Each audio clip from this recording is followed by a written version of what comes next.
summons notice in the mail, you never know what kind of case you'll end up with. It could be a civil lawsuit, and most of us aren't very educated on the process of a civil case. Every Friday, attorney Phil Harding from Harding & Associates answers our legal questions, and today he's helping us be better jurors. You said a couple weeks ago we talked about the McDonald's coffee case. I think everybody knows about that case, but there's more to it than meets the eye, right? Well, we went into that and we talked a little bit about the McDonald's coffee case and really the truth behind it. Everyone thinks that there's a $3 million verdict. It was really not even enough to adequately compensate her for her medical bills. Really? And so we're here to talk about and to go into what.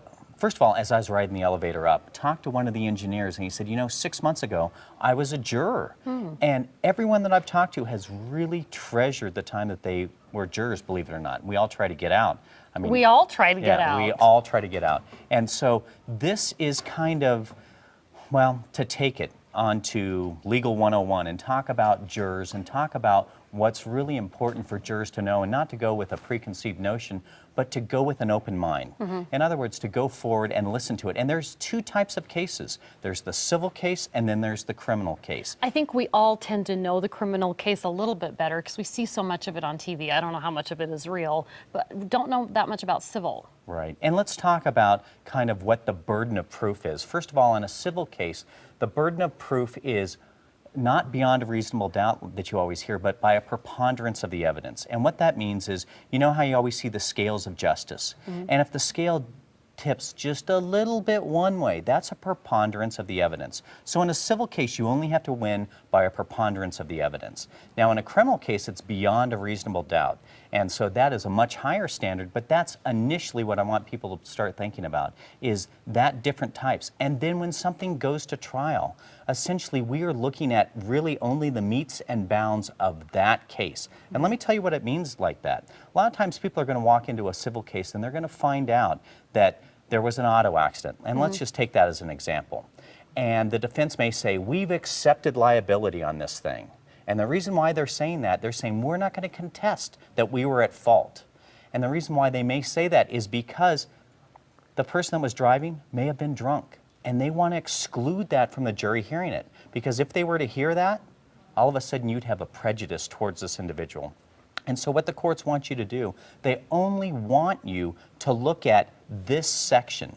And so there are, even before you go to trial, there are the things called motions in limine, which might say, Judge, we're going to accept liability. Let's take out that issue regarding the drunk driving. It's only about how much someone was injured. Also, if there's insurance at all, that can't even be mentioned.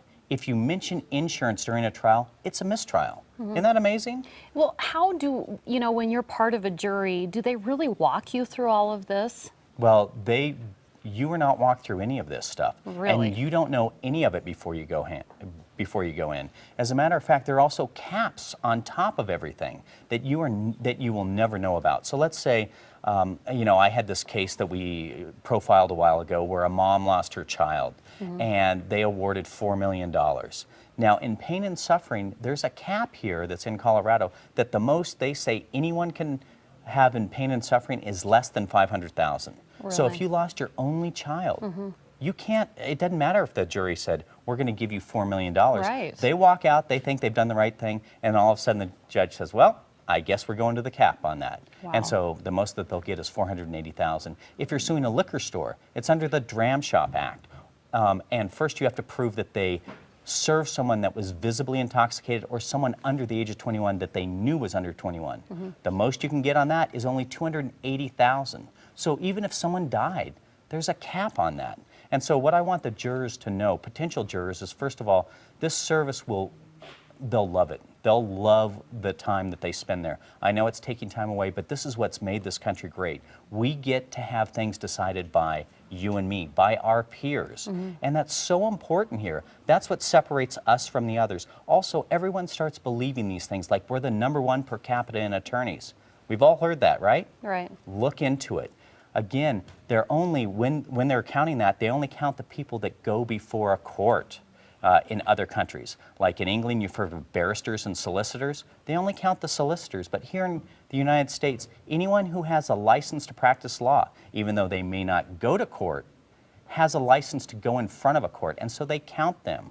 So when you hear all of this about the #1 for attorneys here in the U.S. versus others, look into it. But also, when you become a juror, you can't look into anything else.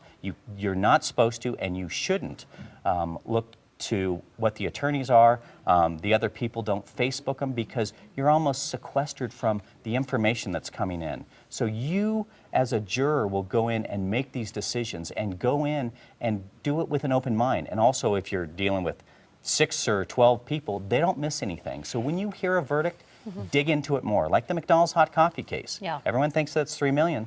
It's substantially less. And then there was a settlement that no one ever knew about. All right, thanks, Phil. So when you get called to be in a jury, the answer is yes, right? Is Go do absolutely it. yes. And one last thing. You see people all the time that try to get out by making up weird excuses. Judges come down hard on that, so Wow. be honest. Okay, so if you have any legal questions for Phil, he wants to hear from you, just log on to coloradosbest.tv, look for his photo and click there. You can submit your legal questions, and he takes the time to answer them personally. He might even address your question right here on Colorado's Best. If you would like to contact Phil at his office,